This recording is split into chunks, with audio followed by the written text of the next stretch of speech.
भक्तामर तीर्थ की पावन पवित्र भूमि खिलने लगी है। गर्भ, जन्म, तप, ज्ञान, मोक्ष, कल्याणक की भक्ति होने लगी है।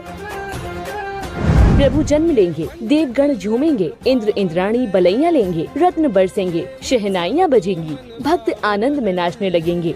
जी हाँ, कुछ ऐसा ही दृश्य देखने को मिलेगा भक्तामर तीर्थ यवत महाराष्ट्र में 7 दिसंबर से 11 दिसंबर 2024 तक आयोजित होने वाले इस पंचकल्याणक प्रतिष्ठा महोत्सव में भक्तामर वाले बाबा डॉक्टर आचार्य श्री प्रणाम सागर जी महाराज की पावन प्रेरणा से उन्हीं की जन्म स्थली पर भक्तामर तीर्थ कलश मंदिर का नव निर्माण हुआ, जिसका पंचकल्याणक प्रतिष्ठा महोत्सव बड़े ही भव्य रूप से आयोजित होने जा रहा है।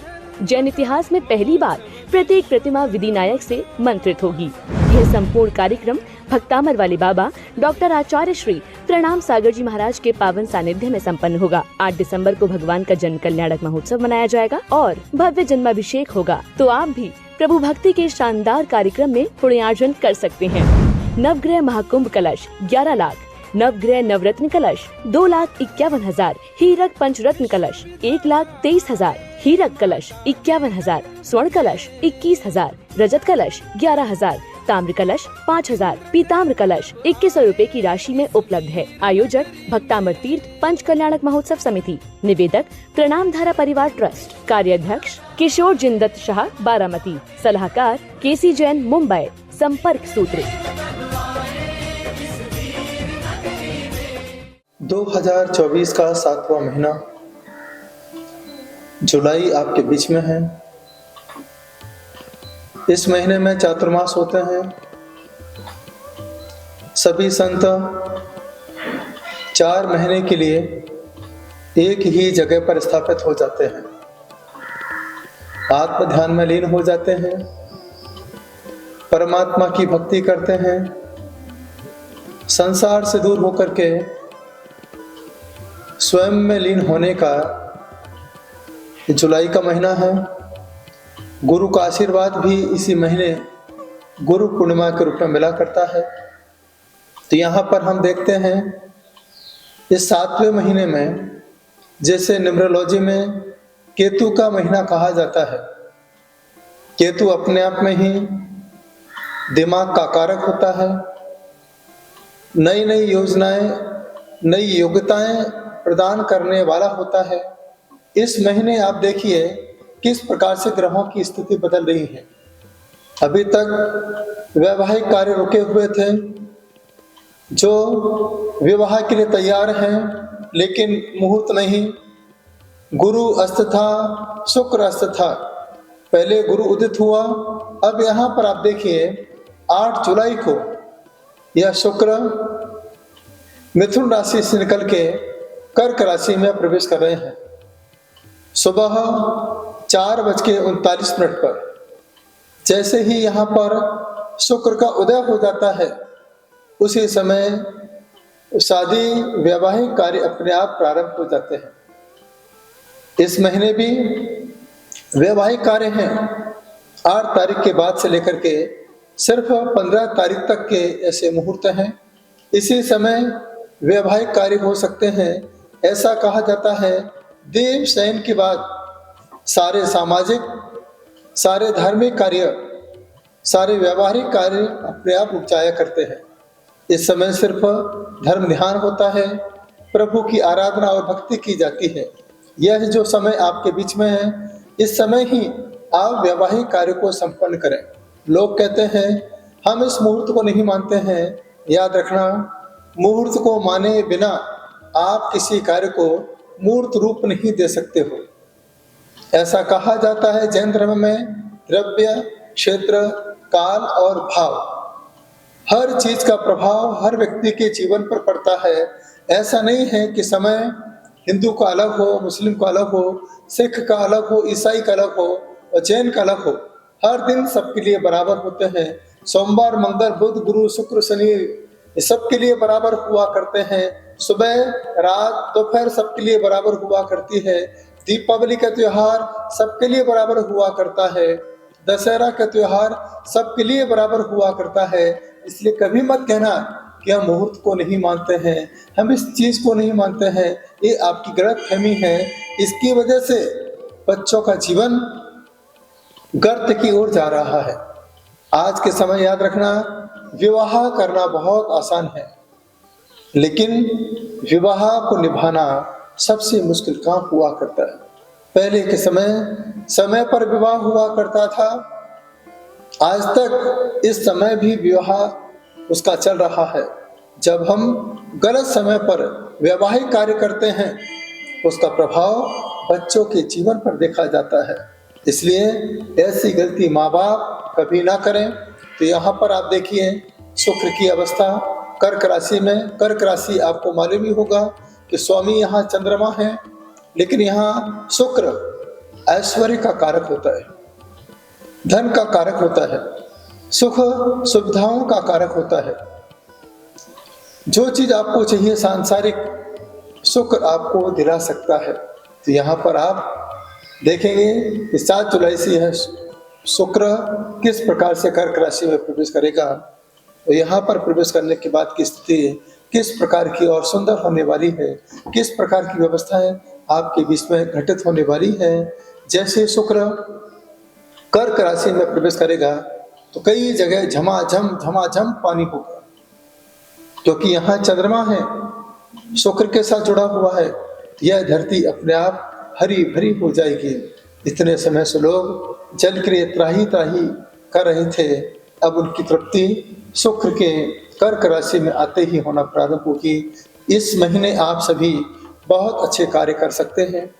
आप सामाजिक कार्य से जुड़ सकते हैं, आप पारिवारिक कार्य से जुड़ सकते हैं, आप धार्मिक कार्य से जुड़ सकते हैं। और जहाँ संत के चातुर्मास हो रहे हैं, आप संतों के आशीर्वाद से जुड़ सकते हैं।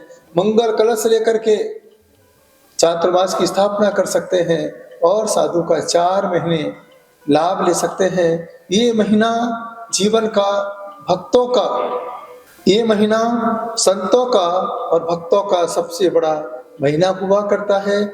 इसी महीने एक भक्त संत से जुड़ करके अपने जीवन का कल्याण किया करता है। तो याद रखना, यहाँ जो महीना आपके बीच में आया है, इस महीने आप पूरी आत्मीयता और तन्मयता के साथ लाभ लें। वैवाहिक कार्य से जुड़ने वाले इस समय ही वैवाहिक कार्य से जुड़ेंगे तो आने वाला समय आपके लिए कल्याणकारी और प्रभावशाली हो सकता है। तो जुलाई का महीना आपके बीच में है। हम देखेंगे ग्रहों की स्थिति किस प्रकार से, कौन सा ग्रह किस राशि में प्रवेश करने जा रहा है। सबसे पहले आप देखिए शुक्र को देखिए। 7 जुलाई को शुक्र मिथुन राशि से निकल करके कर्क राशि में सुबह 4:39 पर प्रवेश करने जा रहा है। यह शुक्र भोग विलासता, सांसारिक सुख संपन्नता का प्रतीक हुआ करता है।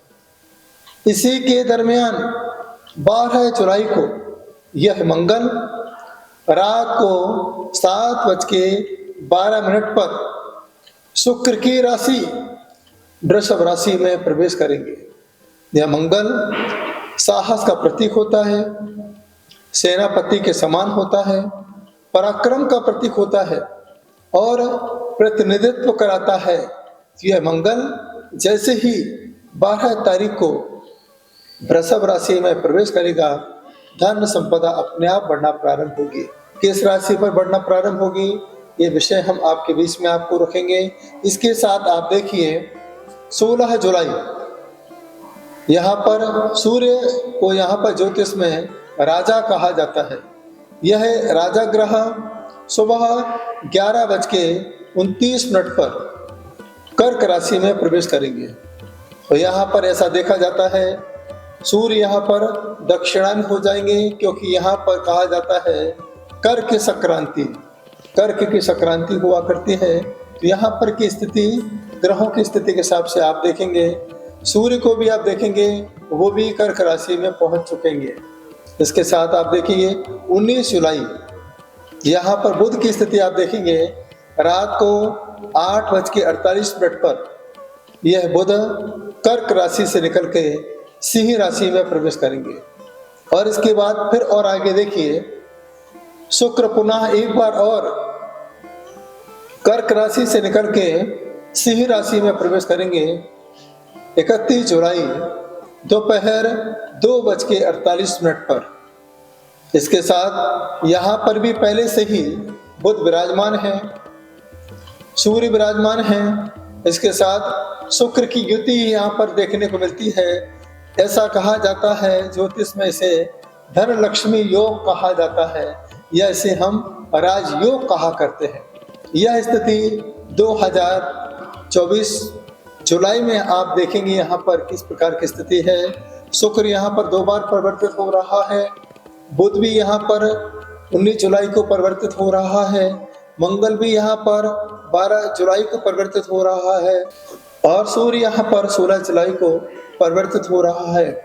जब ग्रहों की स्थिति परिवर्तित होती है, जिस राशि में जाती है, यदि शुभ राशि हुआ करती है शुभ फल देती है, अशुभ राशि में जाती है तो यह अशुभ फल दिया करती है। यहाँ पर किस राशि के लिए सबसे ज्यादा प्रभावशाली महीना होगा, तो सबसे पहले यहाँ देखा जाता है जिनकी मेष राशि है, मेष राशि के लिए सबसे ज्यादा यह प्रभावशाली महीना होने वाला है।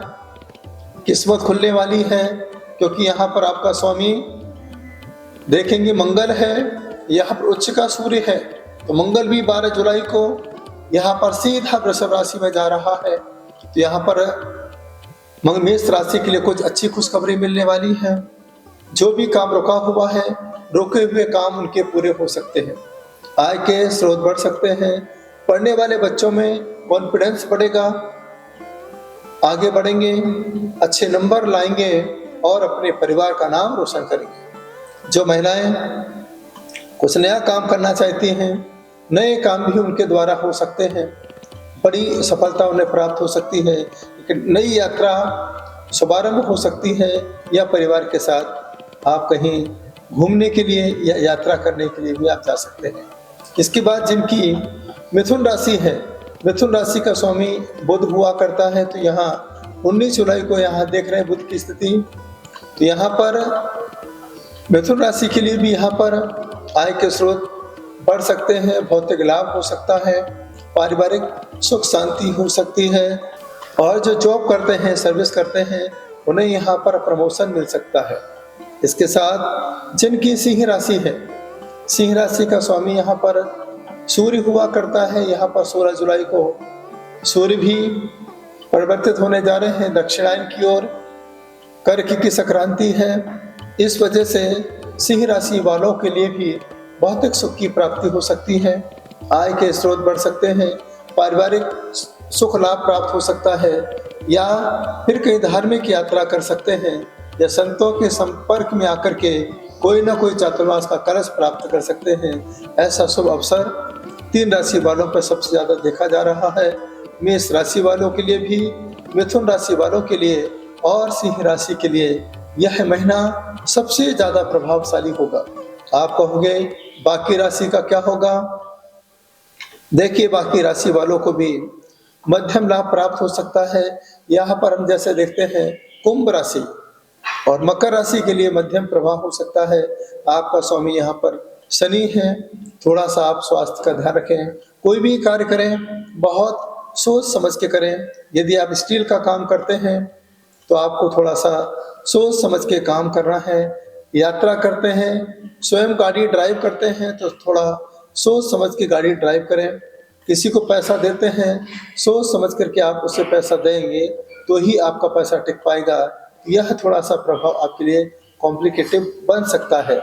इसके साथ साथ जिनकी वृषभ राशि है, वृषभ राशि के लिए प्रभाव मध्यम है, क्योंकि शुक्र का प्रभाव तो आपको मिलने वाला ही है। जो मिलने वाला था उतना तो नहीं मिलेगा, लेकिन फिर भी यह शुक्र आपको मध्यम लाभ दे सकता है।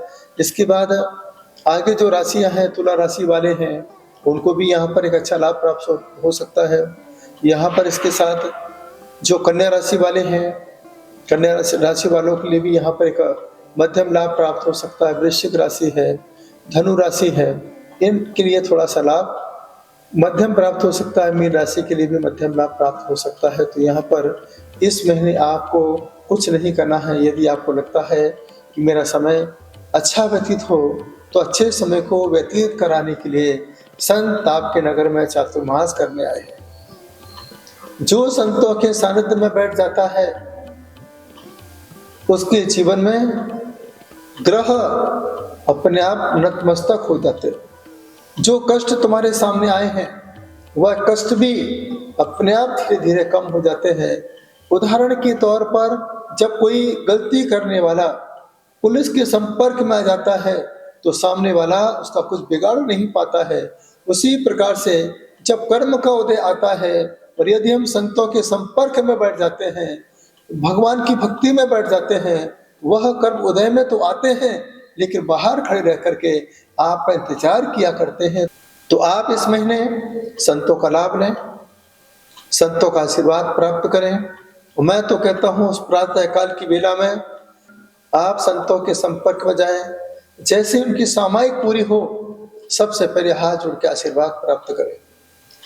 संतों का आशीर्वाद प्रातः काल की बेला में मिलता है तो जैसे सूर्य निकलता है तो कमल खिल जाता है, और प्रातः काल की बेला में संत का आशीर्वाद मिल जाता है, हृदय का कमल अपने आप खिल जाता है। फिर आप खिल खिलाते हुए जाओगे और शाम को खिल खिलाते हुए घर आओगे। प्रातः काल की बेला का आशीर्वाद पाठ करने के बाद संत आपको आशीर्वाद कहें, मान के चलना कि संत ने आशीर्वाद देख के मौन खोला है। सबसे पहला आशीर्वाद आप प्रातःकाल संत का प्राप्त करें, उसके बाद दूसरे काम का शुभारंभ करें। मैं बच्चों से कहना चाहता हूं 2024 चातुर्मास का महीना है। यह चातुर्मास आपको चतुर बना सकता है, समझदार बना सकता है, और आप समझदार बन जाओगे तो जो चाहो वो आप समझदारी के साथ बन सकते हो। संत का आशीर्वाद प्राप्त करें, नमोस्तु करके जाएं और भक्तामर का 6वां काव्य गुरु जी के चरणों में समर्पित करके पाठ करके जाएं। उसके बाद अपने काम को जाओगे, सारा काम गुरु के आशीर्वाद से अपने आप पूरा होता जाएगा। आपकी कर्म चलेगी लेकिन शक्ति गुरु के आशीर्वाद के तुम्हारे साथ होगी। जो लोग अस्वस्थ हैं प्रातः काल की बेला में संतों का पाद प्रक्षालन करें। जो संतों का प्रातः काल पाद प्रक्षालन करते हैं उनके पापों का प्रक्षालन अपने आप हो जाया करता है। तेरे चरणों की धूल बाबा चंदन गुलाल बने। जिस प्रकार से मैना सुंदरी ने गंधोदक छिड़क करके कुष्ठ रोगियों को कामदेव के समान सुंदर बना लिया, और इस पंचम काल में चलते फिरते तीर्थ के रूप में संत आपके नगर में आए हैं। यदि हम उनके पाद का प्रक्षालन करते हैं तो अपने पापों का प्रक्षालन अपने आप होना प्रारंभ हो जाया करता है। ऐसा शुभ अवसर आपको मिला है। आप घबराएं नहीं ग्रहों से कि अब क्या होगा, बहुत कुछ अच्छा होगा, क्योंकि आपके सामने देव भी हैं, जिनवानी भी है और आशीर्वाद देने वाले गुरु भी हैं। तीनों का जब समागम हो जाता है तो जीवन में बड़े बड़े कष्ट अपने आप नष्ट हो जाते हैं। पढ़ते भी हैं, मेरे दुख के दिनों में वो बड़े काम आते हैं। जब दुखी जीवन होता है तो गुरु हमारे लिए सबसे ज़्यादा काम आते हैं। गुरु पूर्णिमा पर्व 21 जुलाई को आपके बीच में है। आइए गुरु का आशीर्वाद लेकर के अपने जीवन की शुरुआत करें, और अपने जीवन में जो नहीं मिला है इस साल जुलाई से गुरु सानिध्य में रह करके वह प्राप्त करके अपनी आत्मा का कल्याण करें।